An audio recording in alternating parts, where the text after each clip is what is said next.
ಹೆಸರು ಡಾಕ್ಟರ್ ಆನಂದ್ ಕುಮಾರ್ ಅಂತ. ನಾನು ಈಗ ಸದ್ಯ ಬೆಂಗಳೂರಿನಲ್ಲೇ ವಾಸವಾಗಿದ್ದೀನಿ. ಯಾಕೆಂದರೆ ನನ್ನ ವೃತ್ತಿ ಸಂಬಂಧಪಟ್ಟಂಗೆ ನಾನು ಇಲ್ಲೇ ಕೆಲಸ ಮಾಡಬೇಕಾಗಿ ಬಂತು. ಹಾಗಾಗಿ ಬೇಸಿಕಲಿ ಶಿವಮೊಗ್ಗ ಜಿಲ್ಲೆಯವ. ನಾನು ಸೊರಬ ತಾಲೂಕು ಹತ್ರ ಒಂದು ಹಳ್ಳಿನಲ್ಲಿ ಹುಟ್ಟಿದವನು. ನಾನು MBBS ಹುಬ್ಬಳ್ಳಿನಲ್ಲಿ ಮಾಡಿಕೊಂಡು ಆಮೇಲೆ ಈ ಕಡೆ ವೈದ್ಯ ವೃತ್ತಿನಲ್ಲಿ ಅಸಿಸ್ಟೆಂಟ್ ಸರ್ಜನ್ನು ಒಂದು 12 ವರ್ಷ ಎಲ್ಲ PHಗಳಲ್ಲಿ ಅಂದರೆ ಮುಳಬಾಗಿಲು ತಾಲೂಕು, ಆಮೇಲೆ ನೆಲಮಂಗಲ ತಾಲೂಕು, ವರ್ತೂರು, ವೈಟ್ಫೀಲ್ಡ್ ಹತ್ರ. ಆಮೇಲೆ ಇಲ್ಲಿ ಬಂದು 91ನೇ ಇಸವಿ ಬೆಂಗಳೂರು ಮೆಡಿಕಲ್ ಕಾಲೇಜಿಗೆ ಬಂದೆ. ನಾನು ಇಲ್ಲೇ ವಿಕ್ಟೋರಿಯಾ ಹಾಸ್ಪಿಟ್ಲಲ್ಲಿ ನಾನು ಸರ್ವಿಸ್ ಮಾಡ್ಕೊಂಡಿದ್ದೆ. ಇಲ್ಲೇ ಕೊನೆಯವರೆಗೂ ನಾನು ನನ್ನ ನಿವೃತ್ತಿ ಹೊಂದೋವರೆಗೂ ಈಗ 13 ವರ್ಷದ ಹಿಂದ್ಗಡೆ ನಾನು ರಿಟೈರ್ಡ್ ಆದೆ. ನನಗೇನಾಯಿತು ಅಂದರೆ ತೊಂದರೆ, ನಾನು ಸರ್ವಿಸ್ ಮಾಡ್ತಿರ್ಬೇಕಾದ್ರೆ ನನಗೆ ಒಂಥರ BTSಲ್ಲಿ ಬರಬೇಕಾದ್ರೆ ನನಗೆ ಸ್ವಲ್ಪ ಒಂದು ಸ್ಮಾಲ್ ಆ್ಯಕ್ಸಿಡೆಂಟ್ ಆಯಿತು. ನನಗೆ ನಿದ್ದೆ ಬಂದುಬಿಟ್ಟಿತ್ತು. ಹಿಂದ್ಗಡೆ ಕೂತಿರೋದ್ರಿಂದ ಮುಂದ್ಗಡೆ ನನಗೆ ಒಂದು ರಾಡ್ ಹೊಡೆದ್ಬಿಟ್ಟು ನನಗೆ 2 ಹಲ್ಲುಗಳು ಲೂಸ್ ಆಗೋಯಿತು. ಆವಾಗಿಂದ ನನಗೆ ಈ ತೊಂದರೆಗಳು ಶುರುವಾಯಿತು. ಆಮೇಲೆ ನಾನು ಮೆಡಿಕಲ್ ಕಾಲೇಜಲ್ಲಿ ನಾನು ಟೀಚಿಂಗು ಅಧ್ಯಾಪಕ ವೃತ್ತಿ ಮಾಡ್ತಾಯಿದ್ದರಿಂದ ನಾನು ಮಾತಾಡಲೇಬೇಕಾಗಿತ್ತು. ಆಮೇಲೆ ಇದೆಲ್ಲ ಇತ್ತು. ಆಮೇಲೆ ನಾನು ಇದು ಪಾರ್ಷಿಯಲ್ ಡೆಂಚರ್ ಅಂದರೆ ಅದಕ್ಕೆ ನಾನು ಇಂಗ್ಲೀಷಲ್ಲಿ ಹೇಳ್ತಾರೆ, ಅದನ್ನೇ ಯೂಸ್ ಮಾಡ್ಕೊಳ್ತಾಯಿದ್ದೆ. ಕೊನೆ 2ರಿಂದ 3 ಆಯಿತು, 4 ಆಯಿತು. ಹಾಗೆ ಒಂದೊಂದೇ ಪಕ್ಕದ ಹಲ್ಲುಗಳೆಲ್ಲ ಲೂಸ್ ಆಗ್ತಾ ಬಂತು. ಆಮೇಲೆ ನನಗೆ ಮಾತಾಡೋಕ್ಕೂ ತೊಂದರೆ ಆಯಿತು. ಆಮೇಲೆ ತಿನ್ನೋದಂತೂ ಕೇಳಲೇಬೇಡಿ. ನಾನು ತುಂಬ ಮಿತವಾಗಿ ಆಹಾರ ಸೇರಿಸ್ಕೊಂಡು ಆದಷ್ಟು ದ್ರವ ಆಹಾರಗಳಲ್ಲೇ ಇದ್ದೆ ನಾನು. ಹಾಗಾಗಿ ನನ್ನ ಆರೋಗ್ಯನೂ ಸ್ವಲ್ಪ ಪರಿಣಾಮ ಬೀರ್ತು. ಬಟ್ ಆದರೂ ವೃತ್ತಿಯಿಂದ ನಾನು ವಿಚಲಿತನಾಗಿದೆ ನಾನು. ಆಮೇಲೆ ನನ್ನ ಮಕ್ಕಳದ್ದು ಮದುವೆ ಸಂದರ್ಭ ಎಲ್ಲ ಬಂತು. ಆವಾಗ ಕೂಡ ನನಗೆ ತುಂಬ ತೊಂದರೆ ಆಯಿತು. ತುಂಬ ಕಷ್ಟಪಟ್ಟು ನಾನು ಆವಾಗ ಇದನ್ನು ಮ್ಯಾನೇಜ್ ಮಾಡ್ಕೊಂಡು ಬಂದೆ. ಯಾರಿಗೂ ಹೇಳೋಕ್ಕೂ ಹೋಗಲಿಲ್ಲ. ಆಮೇಲೆ ನನ್ನ ಮಕ್ಕಳು ಕೂಡ ನನಗೆ ಸಜೆಸ್ಟ್ ಮಾಡ್ತಾಯಿದ್ರು, ಯಾಕೆ ಒದ್ದಾಡ್ತಾ ಇದೆಯಾ ನೀನು, ಇದನ್ನು ಬೇಗ ಮಾಡಿಸ್ಕೋಬೇಕು ಅಂತ. ಈ ಪಾರ್ಷಿಯಲ್ ಡೆಂಚರ್ಸ್ ಅನ್ನೋದು ಏನಿದ್ರು ಟೆಂಪ್ರರಿ ಆಗುತ್ತೆ ವಿನಃ ಅದು ಒಂದು ಪರ್ಮನೆಂಟ್ ಸೊಲ್ಯೂಷನ್ನೂ ಅಲ್ಲ. ಆಮೇಲೆ ಈ ಒಂದು ನಾನು ನಂತರದ ಇದನ್ನು ಇಂಪ್ಲಾಂಟ್ ಬಗ್ಗೆ ನಾನು ಸ್ವಲ್ಪ ಹೇಳ್ತೀನಿ. ಆಮೇಲೆ ನಂದು ಯಾಕೆ ಮೊದಲು ಹೇಳ್ತಿದ್ದೀನಿ ಅಂದರೆ ನನಗೆ ಕಷ್ಟ ಆಗಿದ್ದಕ್ಕೋಸ್ಕರ ನಾನು ಹೇಳ್ತಾ ಇದ್ದೀನಿ ಅಷ್ಟೇ. ಅವಾಗ ನನಗೆ ಏನಾಯಿತು ಅಂದರೆ 2014ರಲ್ಲಿ ನನ್ನ ಚಿಕ್ಕ ಮಗಳು ಮದುವೆ ಆದಾಗ, ನನ್ನ ಮದುವೆನೇ ಅವಾಗ ಒಂಥರ ದ್ವಂದ್ವ ರೀತಿಯಲ್ಲಿ ಇದೆ, ಏನು ಮುಂದೆ ಹಾಕೋಣೋ ಅಥವಾ ಕ್ಯಾನ್ಸಲ್ ಮಾಡ್ಬೋಣ ಅಂತ. ಯಾಕೆ ನನಗೆ ಕುತ್ಕೊಂಬಕ್ಕೂ ಆಗ್ತಿರಲಿಲ್ಲ. ಅಷ್ಟು ಆರೋಗ್ಯ ನನಗೆ ಅಂದರೆ ಈ ಆಹಾರದ ಸೇವಿಸದೇ ಇರೋಕ್ಕಾಗದಿರೋದ್ರಿಂದ ನನಗೆ ತುಂಬ ತೊಂದರೆ ಆಯಿತು. ಆಮೇಲೆ ಈ ನೋವುಗಳಿಗೋಸ್ಕರ ಮಾತ್ರೆಗಳನ್ನು ತಿಂದು ನನಗೆ ಎಲ್ಲ ಗೊತ್ತಲ್ಲ, ಅದರಿಂದ ಅಡ್ಡ ಪರಿಣಾಮಗಳಾಗಿ ಬೆನ್ನೋವು, ಆಮೇಲೆ ಈ ಥರ ಎಲ್ಲ ಶುರುವಾಯಿತು.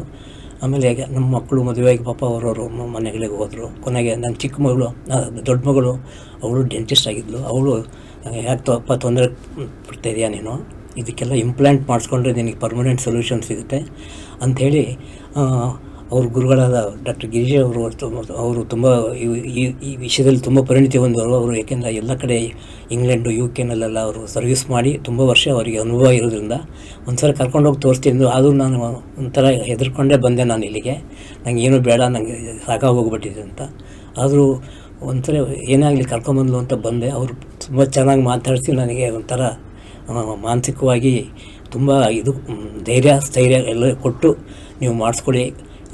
ಆಮೇಲೆ ಕೆಲವು ಡಾಕ್ಟ್ರುಗಳು ಏನು ಹೇಳ್ತಿದ್ರು ಅಂದರೆ, ನಿಮ್ಗೆ ಈ ವಯಸ್ಸಲ್ಲಿ ಕಷ್ಟ ಮಾಡಿಸ್ಕೊಬೋದು, ಯಾಕೆಂದರೆ ಎಲ್ಲ ಬೋನು ಇದೆಲ್ಲ ಇದಾಗ್ಬಿಟ್ಟಿರ್ತದೆ. ನನಗೂ ಯಾಕೆಂದರೆ ಈ ದಂತವೃತ್ತಿ ನನಗೆ ಅಷ್ಟೇ ಗೊತ್ತು. ಯಾಕೆಂದರೆ ನನ್ನ ಮಗಳು ಓದಿದ್ದು, ನಾನು ಓದಿದ್ದು ನಮ್ಮ ವೈದ್ಯ ವೃತ್ತಿ. ಹಾಗಾಗಿ ಕೊನೆಗೆ ಇವರು ಅಷ್ಟು ನನಗೆ ಧೈರ್ಯ ಕೊಟ್ಟ ಮೇಲೆ ನನಗೆ ತುಂಬ ಒಂಥರ ಧೈರ್ಯ ಮಾಡಿ ನಾನು ಕೂಡ ಆಯಿತು ಅಂಥೇಳಿ ಕೊನೆಗೆ ನನ್ನ ಎಲ್ಲ ಬೇರೆ ಅದರ ದಂತಪಂಕ್ತಿಗಳು ಪೂರ್ತಿ ಹಾಳಾಗಿ ಹೋಗ್ಬಿಟ್ಟಿತ್ತು ನನಗೆ. ಅದನ್ನೆಲ್ಲ ಒಂಥರ ಇದು ಮಾಡೋಣ ಅಂತ ಅವರ ಸಲಹೆ ಮೇರೆಗೆ ಎಲ್ಲ ಹಲ್ಲುಗಳನ್ನು ಸ್ವಲ್ಪ ಅವರೇ ತೆಗೆದುಬಿಟ್ಟು ಒಂದು 4 ತಿಂಗಳು ಅಥವಾ 5 ತಿಂಗಳು ಬಿಟ್ಬಿಟ್ಟು ಒಂದಿನ ಇಂಪ್ಲಾಂಟ್ ಮಾಡೋಣ ಅಂತ ಹೇಳಿದರು. ಆವಾಗ ಇಂಪ್ಲಾಂಟ್ ಮಾಡುವಾಗ ಏನಾಯಿತು ಅಂದರೆ, ನನಗೆ ಅವರು ಹೇಳಿದ್ರು ಬೇಕಾದ್ರೆ ಸ್ಟೆಪ್ ಬೈ ಸ್ಟೆಪ್ಪು ಮೇಲಿಂದ ಕೆಳಗಡೆ ಮಾಡೋಣ ಅಂತ ಹೇಳಿದ್ರು. ನಾನು ಹೇಳಿದೆ, ಇಲ್ಲ ಸರ್, ಒಂದೇ ಸಲ ಎಲ್ಲ ಮಾಡಿಬಿಡಿ ದಯವಿಟ್ಟು. ಯಾಕೆ ನನಗೆ ನೋವು ಬರ್ಸೋ ಶಕ್ತಿ ಇದೆ, ತುಂಬ ಕಷ್ಟಪಟ್ಟು ಬಂದಿದ್ದೀನಿ ನಾನು. ಅವಾಗ ಅವ್ರು ಧೈರ್ಯ ಮಾಡಿದ ತಕ್ಷಣ ನಾನು ಬಂದು ಕೂತ್ಕೊಂಡು ಮಾಡಿಸ್ಕೊಂಡೆ. ಒಂದು 3-4 ತಿಂಗಳು ಟೆಂಪ್ರರಿ ಒಂದು ಇದು ಕೊಟ್ಟರು ಅಷ್ಟೇ. ಅದು ಯಾಕೆಂದರೆ ಅದು ಒಳಗಡೆ ಹೀಲ್ ಆಗಬೇಕದು ಎಲ್ಲ ಹಲ್ಲುಗಳಿಗಿಂತ ತೆಗೆದ್ಮೇಲೆ. ಅವಾಗ ಅದಾದ ತಕ್ಷಣ ಒಂದಿನ ಕೂತ್ಕೊಂಡ್ಬಿಟ್ಟು ಒಂದು ಡೇ ಫುಲ್ಲು ನನಗೆ ಡಿವೋಟ್ ಮಾಡಿದ್ರು ಅವರು. ಮಾಡಿಬಿಟ್ಟು ಅದು ಮಾಡೋದು ಕಷ್ಟನೇ ಇತ್ತು ನನಗೆ. ಯಾಕೆಂದರೆ ಮೇಲ್ಗಡೆ ಬೋನ್ಸ್ ಎಲ್ಲ ಇದಾಗಿತ್ತು. ಅದಕ್ಕೆ ತಕ್ಕಂತೆ ಅವರು ತುಂಬ ಅವರ ಶ್ರಮ ಪ್ಲಸ್ ಅವರ ಒಂದು ವೃತ್ತಿಪರತೆ ಇದರಿಂದ ಅವರು ಎಲ್ಲದನ್ನು ಒಂದೇ ಸಿಟ್ಟಿಂಗ್ನಲ್ಲಿ ಮಾಡಿದರು. ಒಂದು ಹೇಳಬೇಕು ಅಂದರೆ ಒಂದು 2 ಅವರ್ಸಲ್ಲಿ ಎಲ್ಲ ಮಾಡಿಬಿಟ್ರು, ಮೇಲ್ಗಡೆದು ಕೆಳಗಡೆದು ಎಲ್ಲದನ್ನು ಮಾಡಿಬಿಟ್ಟು ಆಮೇಲೆ ಒಂದು ಮಾಡಿದ ಮೇಲೆ ಮತ್ತು ಅವರ ಸಹಪಾಠಿಗಳಾದ ಇನ್ನೊಬ್ಬ ಡಾಕ್ಟರ್ ಆನಂದ್ ಕೃಷ್ಣ ಅಂತವರಿದ್ದರು. ಅವರು ಕೂಡ ತುಂಬ ಇದಕ್ಕೆ ನನ್ನ ಈ ದಂತಪಂಕ್ತಿಗಳನ್ನು ಸರಿಪಡಿಸಲಿಕ್ಕೆ ಇಬ್ಬರೂ ಸೇರಿ ಕನ್ಸಲ್ಟ್ ಮಾಡಿ ನನಗೆ ಕೊಟ್ಟರು. ಆಮೇಲೆ ಈಗ ನಾನು ಸತತ ಮಾಡಿ 11 ವರ್ಷ ಆಯ್ತು. ಈಗ ನಾನು ಇಲ್ಲಿ ಬಂದು ಇದು ನನ್ನ ಇದಕ್ಕೆ ಪರೀಕ್ಷೆಗೋಸ್ಕರ ಬಂದು ತೋರಿಸ್ಕೊಂಡು ಹೋಗ್ತಾ ಇರ್ತೀನಿ.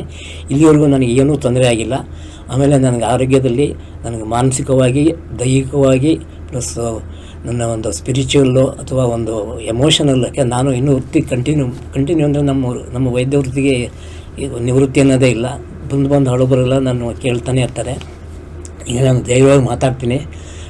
ಇದನ್ನೆಲ್ಲ ಅಂದರೆ ಪ್ಲಸ್ ನಮ್ಮ ಇದನ್ನು ನಾವು ಆರೋಗ್ಯವನ್ನು ತುಂಬ ಉತ್ತಮವಾಗಿದೆ. ಅಂದರೆ ನನಗೆ ಈಗ ದೇವರು ಇಷ್ಟು ಕೊಟ್ಟಿದ್ದಾನಂತೆಲ್ಲ ಸಾಕು. ಬಟ್ ನನಗೆ ಇಲ್ಲಿ ಬಂದಮೇಲೆ ಡಾಕ್ಟರ್ ಗಿರೀಶ್ ರಾವ್ ಅವರು ಪ್ಲಸ್ ಅವರ ತಂಡ ಪ್ಲಸ್ ಈ ಮುಖ ಡೆಂಟಲ್ ಆಸ್ಪತ್ರೆಯಲ್ಲಿ ನನಗಿದು ಒಂಥರ 2ನೇ ಮನೆ ಅಂತರ ಅಂದ್ಕೊಂಡ್ಬಿಟ್ಟಿದ್ದೆ ನಾನು. ಮತ್ತು ಅದೊಂದೇ ಅಂತಲ್ಲ, ಅವ್ರ ಕುಟುಂಬದವ್ರು ಕೂಡ ನನಗೆ ತುಂಬ ಈ ಒಂದು ನನ್ನ ಒಂದು ಇದಕ್ಕೆ ವೃತ್ತಿ ಈ ಸಂದರ್ಭದಲ್ಲಿ ಎಲ್ಲರೂ ನಾವು ಪರಿಚಿತರಾದರು. ನನಗೆ ಒಂದು ಮನೆ ಅಂತಲೇ ಅಂದ್ಕೊಂಡಿದ್ದೀನಿ. ಬಂದು ಹೋಗ್ತಾ ಇರ್ತೀನಿ ನಾನು. ಬಟ್ ಅದನ್ನ ಯಾರು ಇದಕ್ಕೆ ಏನು ಹೆದರದೆ, ಯಾರು ಏನೇ ಹೇಳಲಿ ಅಥವಾ ಏನೇ ಇದ್ದರೂ ಯಾರೂ ಏನೂ ಯೋಚನೆ ಮಾಡದೆ ತಾವು ಬಂದು ಈ ಮುಖ ಡೆಂಟಲ್ ಸೆಂಟ್ರಲ್ಲಿ ಡಾಕ್ಟರ್ ಗಿರೀಶ್ ರಾವ್ನ ಒಂದ್ಸರಿ ತಾವು ನೀವು ಏನೇ ತೊಂದರೆಗಳಿದ್ದರೂ ಬಂದು ಅವ್ರ ಸಲಹೆಗಳನ್ನು ಅಗತ್ಯ ಕೊಡ್ತಾರೆ. ಪ್ಲಸ್ ನೀವು ಯಾವ ಥರ ಬಂದಿರ್ತೀರೋ ನೀವು ಹೋಗ್ಬೇಕಾದ್ರೆ ನಿಮ್ಮ ಚಹರೆನೇ ಬದಲಾಗಿರುತ್ತೆ. ಮತ್ತು ಇದನ್ನೆಲ್ಲ ಅವರು ಬರೀ ಇದಕ್ಕೋಸ್ಕರ ಮಾಡ್ತಾಯಿಲ್ಲ. ಒಂದು ಹಣ ದಾಹ ಆ ಥರ ಒಂದು ಈಗ ಎಲ್ಲ ಕಮರ್ಷಿಯಲ್ ಆಗಿಬಿಟ್ಟಿದೆ ನಮ್ಮ ಪ್ರೊಫೆಷನ್ಗಳು. ಎಲ್ಲರಿಗೂ ಗೊತ್ತಿದೆ ಹೈಟೆಕ್ ಹಾಸ್ಪಿಟ್ಲ್ ಅಂತೆ ಅವು ಇವು ಅಂತೆಲ್ಲ ಇದ್ದಾರೆ. ಬರೀ ದುಡ್ಡಿಗೋಸ್ಕರ ಹಣಕ್ಕೋಸ್ಕರ ಮಾಡೋ ಒಂದು ಇದೇ ಬಂದ್ಬಿಟ್ಟಿದೆ. ಜನಗಳಲ್ಲಿ ಅದೇ ಭಾವನೆ ಇರುತ್ತೆ ತಲೆಯಲ್ಲಿ. ಆ ಥರ ತಿಳ್ಕೊಬಾರ್ದು ಎಲ್ಲ. ಆಮೇಲೆ ಡೆಂಟಲ್ ಟ್ರೀಟ್ಮೆಂಟ್ ಅಂದರೆ ತುಂಬ ಹಾಗೆ ಸಹಾಯ ಮಾಡ್ತಾರೆ. ಆಮೇಲೆ ಅವರು ಚಾರ್ಜಸ್ ಅಂಥೇಳಿ ಆ ಮುಖ ನೋಡ್ಕೊಂಡು ಮಾಡೋದಿಲ್ಲ. ಅವ್ರ ಪೇಷಂಟ್ಗಳಿಗೆ ಅನುಕೂಲಕ್ಕೆ ತಕ್ಕಂಗೆ ಅವ್ರಿಗೆ ಎಷ್ಟು ಬೇಕೋ ಅದನ್ನೇ ಅವರು ಹೃದಯಪೂರ್ವಕವಾಗಿ ಮಾಡ್ತಾರೆ. ಅವರ ತಂಡನೇ ಆ ಥರ ಇದೆ. ನನಗೆ ಕೆಲವು ಅದು ಮೆಟೀರಿಯಲ್ಸ್ ಕಾಸ್ಟ್ ಅಂತಿರುತ್ತೆ. ಅದನ್ನು ನಾವು ಏನು ಮಾಡೋಕ್ಕಾಗಲ್ಲ, ಎಲ್ಲರಿಗೂ ಗೊತ್ತೇ ಇರುತ್ತೆ. ಅದು ಕೂಡ ಎಷ್ಟೋ ಸರಿ ಅದನ್ನು ಕೂಡ ಅವರು ಅದನ್ನು ಗಣನೆ ತೊಗೊಂಬೋದಿಲ್ಲ. ಆಮೇಲೆ ಮುಂದೆ ಅದೊಂದೇ ಅಂತಲ್ಲ, ಮಾಡಿದ ತಕ್ಷಣ ನಾವು ಮಾಡಿ ಬಿಟ್ಟುಬಿಡೋದು ಅಂತಲ್ಲ. ಯಾಕೆಂದ್ರೆ ನಾನು ಕೂಡ ಸರ್ಕಾರಿ ಸೇವೆಯಲ್ಲಿ ಸರ್ವಿಸ್ ಮಾಡಿ ಅದು ವಿಕ್ಟೋರಿಯಾ ಹಾಸ್ಪಿಟಲಲ್ಲಿ ನಾನು ಇದ್ದಿದ್ದು. ಅಲ್ಲೇ ನಾನು ಬೆಂಗಳೂರು ಮೆಡಿಕಲ್ ಪ್ರಾಧ್ಯಾಪಕನಾಗಿದ್ದೆ. ಹಾಗಾಗಿ ನಾನು ನಿಮಗೆ ಗೊತ್ತಿದ್ದಂಗೆ ನನ್ನ 33 ವರ್ಷ ಸರ್ವಿಸ್ನಲ್ಲಿ ನಾನು ಹಲವಾರು ನಮ್ಮ ಸಂಬಂಧಪಟ್ಟ ಪೇಷಂಟ್ಗಳು ನಾನು ನೋಡಿದ್ದೀನಿ. ನನಗೆ ಅದೊಂದು ಇತ್ತು ಮನಸ್ಸಲ್ಲಿ. ನಾನು ಅಂದ್ಕೊಂಡಂಗೆ ಏನೋ ದೇವರು ಇವ್ರ ಮೂಲಕ ನಮಗೆ ಇಲ್ಲಿ ತಂದು ನಿಲ್ಲಿಸಿದ್ದಾನೆ ಅಂತ ಅನಿಸುತ್ತೆ. ಬಟ್ ನನಗೆ ತುಂಬ ಇಲ್ಲಿ ಬಂದಮೇಲೆ ಅಷ್ಟು ಮಾತ್ರ ನಾನು ಹೇಳಬಲ್ಲೆ ಇಲ್ಲಿಗೆ. ಬಟ್ ಅಲ್ಲಿ ಬಂದ ತಕ್ಷಣ ಬಂದ ತಕ್ಷಣ ಎಲ್ಲರೂ ಸ್ವಲ್ಪ ನೆಗ್ಲೆಕ್ಟ್ ಮಾಡ್ತಾರೆ. ಅಷ್ಟು ಏನು ಪರವಾಗಿಲ್ಲ, ಹಾಗೆ ಇನ್ನಷ್ಟು ದಿನ ಇರ್ತೀವಿ ಅಂತ. ಬಟ್ ಹಾಗಿರಬಾರ್ದು. ಇರೋಷ್ಟು ದಿನ ನಾವು ನಮ್ಮ ಒಂದು ಒಂಥರ ಅರ್ಥಪೂರ್ಣವಾದ ಒಂದು ಜೀವನವನ್ನು ಸಾಗಿಸ್ಕೊಂಡು ದೇವ್ರು ಕೊಟ್ಟ ಶ್ರೇಯಸ್ಸನ್ನು ನಾವು ಉಳಿಸ್ಕೋಬೇಕು ಅಂದರೆ ನಾವು ತಿನ್ನಲೇಬೇಕಲ್ಲ, ನಾವು ಮಾತಾಡಲೇಬೇಕು, ಮುಖ ತೋರಿಸ್ಲೇಬೇಕು. ಆಮೇಲೆ ನಮ್ಮ ಮನುಷ್ಯನಿಗೆ ಮುಖನೇ ಮುಖ್ಯ ಅಂತಲೇ ಹೇಳ್ತಾರೆ. ಆಮೇಲೆ ಮನಸ್ಸಿನ ಮುಖನೇ ಮನಸ್ಸಿನ ಕನ್ನಡಿ ಅಂತ ಬೇರೆ ಹೇಳ್ತಾರೆ. ನಾವು ಹಾಗಾಗಿ ಯಾವಾಗಲೂ ನಾವು ಅದಕ್ಕೆ ಆಯಿತು ಹೀಗೆ ಅಂತ ನಾವು ಯಾವತ್ತೂ ಇದು ಮಾಡ್ಕೋಬಾರ್ದು. ನನಗೆ ಇಲ್ ಮೇಲೆ ಆ ಸ್ಥೈರ್ಯನೆಲ್ಲ ಕೊಟ್ಟಿದ್ದು ಡಾಕ್ಟರ್ ಗಿರೀಶ್ ರಾವ್ ಅವರು ಮತ್ತು ಅವರ ಸಹೋದ್ಯೋಗಿಗಳು. ಹಾಗಾಗಿ ನಾನು ನನ್ನ ಇದಕ್ಕೆ ಸಂಬಂಧಪಟ್ಟಂಥ ಅಗ್ರಗಳು ಅದು ಇದು ಅಂತ. ಬಟ್ ಇದಕ್ಕೆ ಎಲ್ಲರೂ ಸ್ವಲ್ಪ ಅಷ್ಟು ಒಂಥರ ನಿರಾಸಕ್ತಿಯಿಂದ ಇರ್ತಾರೆ. ಬಟ್ ಅವರು ಧೈರ್ಯ ಕುಂದ್ಕೊಳ್ಳದೆ ದಯವಿಟ್ಟು ಬಂದು ಇದನ್ನೆಲ್ಲ ಸಲಹೆಗಳನ್ನು ತೊಗೊಂಡು ತಮಗೆ ಏನು ಅದಕ್ಕೆ ಅವಶ್ಯಕತೆ ಚಿಕಿತ್ಸೆಗಳನ್ನ ಅದನ್ನು ಖಂಡಿತ ಇವರು ಹೇಳ್ತಾರೆ ಅಂತ ನಾನು ಅಷ್ಟು ಮಾತ್ರ ಹೇಳಬಲ್ಲೆ. ಹಾಗಾಗಿ ತಾವು ಇದನ್ನು ನನ್ನ ಒಂದು ಅನಿಸಿಕೆ ಅಂತ ತಗೊಳ್ಳಿ. ಪ್ಲಸ್ ನೀವು ಇದನ್ನು ಉಪಯೋಗಿಸ್ಕೊಂಡ್ರೆ ನನಗೂ ಇರೋಷ್ಟು ಸಮಾಧಾನ. ಡಾಕ್ಟರ್ ಗಿರೀಶ್ ರಾವ್ ಅವ್ರ ಡೆಂಟಲ್ ಸೆಂಟರ್ ಇದೆ ಇಲ್ಲಿ, ಮುಖ ಡೆಂಟಲ್ ಸೆಂಟರ್ ಅಂತ ಜಯನಗರ 8th ಬ್ಲಾಕ್ನಲ್ಲಿದೆ.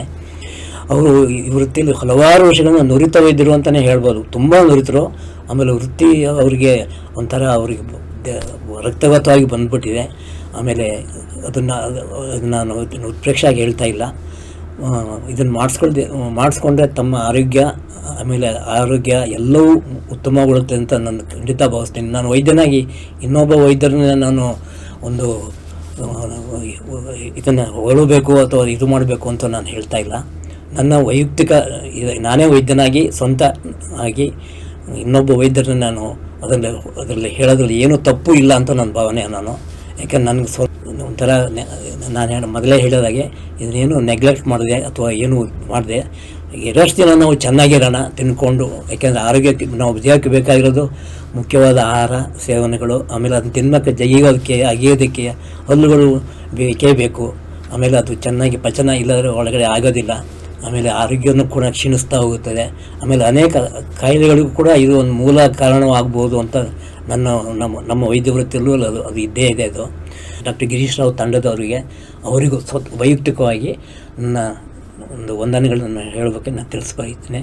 ಬಟ್ ತಾವು ಇದನ್ನು ಗಮನದಲ್ಲಿಟ್ಕೊಂಡು ಇದನ್ನು ಈ ಚಿಕಿತ್ಸೆ ಸಂಬಂಧಪಟ್ಟಂಗೆ ಇಲ್ಲಿ ಯಾವಾಗ ಬೇಕಾದರೂ ಒಂದು ವೇಳೆ ತಗೊಂಬಿಟ್ಟು ನೀವು ಇಲ್ಲಿ ಸಮಯಾವಕಾಶ ತೊಗೊಂಬಿಟ್ಟು ಬಂದು ತೋರಿಸಿ ಮಾಡಿಸ್ಕೊಂಡ್ರೆ ತಮ್ಮ ಆರೋಗ್ಯ ಮುಖ್ಯವಾದ ಇದರಲ್ಲಿ ಒಂಥರ ನೀವು ನಿಮ್ಮ ಕಾಯಿಲೆಯನ್ನು ವಿಮುಕ್ತಿಗೊಳಿಸಿದರೆ ಅದಕ್ಕಿಂತ ಸಂತೋಷ ನನಗೆ ಇನ್ನೇನು ಬೇರೆ ಏನೂ ಇಲ್ಲ ಅಂತ ಹೇಳಬಲ್ಲೆ. ನಾನು ವೈದ್ಯನಾಗಿ ಇಷ್ಟು ಮಾತ್ರ ಹೇಳ್ತೀನಿ. ನಾನೇ ಸ್ವತಃ ಆಗಿರೋದ್ರಿಂದ ನನ್ನ ಅನಿಸಿಕೆಗಳನ್ನು ನಾನು ಹೇಳ್ಕೊಂಡಿದ್ದೀನಿ. ಇಷ್ಟೇ ಸಾಲದು, ಇನ್ನೂ ಹೇಳೋದು ಬೇಕಾದಷ್ಟಿದೆ. ಬಟ್ ಅದು ಉತ್ಪ್ರೇಕ್ಷೆ ಆಗುತ್ತೆ ಅಂತ ನಾನು ಹೇಳಕ್ಕೆ ಹೋಗೋದಿಲ್ಲ ಅಷ್ಟೇ. ಏಕೆಂದರೆ ಇದು ನಾನು ಇದನ್ನು ಒಂದು ಅನಿಸಿಕೆ ಅಂತ ಅಂದ್ಕೊಂಬಿಟ್ಟು ಮತ್ತು ಇದನ್ನು ನಾನು ವೈದ್ಯನಾಗಿ ತಮಗೊಂದು ಸಲಹೆ ಕೊಡ್ತಿದ್ದೀನಿ ಅಂತಲೂ ಅಂದ್ಕೊಂಡ್ರೂ ಚಿಂತೆ ಇಲ್ಲ. ನಿಮ್ಮ ಆರೋಗ್ಯ ನಾವು ಮುಖ್ಯ ಅಷ್ಟೇ.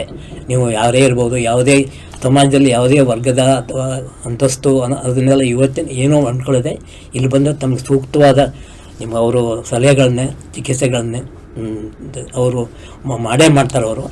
ಆಮೇಲೆ ಯಾಕಂದರೆ ವೃತ್ತಿ ಇಲ್ಲ, ಅವರು ಅದರಲ್ಲಿ ತಜ್ಞರು, ತುಂಬ ನುರಿತ ತಜ್ಞರು, ಅಷ್ಟು ಮಾತ್ರ ಹೇಳೋಲ್ಲ. ಇದು ನನ್ನ ಅನಿಸಿಕೆ ಅಷ್ಟೇ. ನಮಸ್ಕಾರ, ವಂದನೆಗಳು.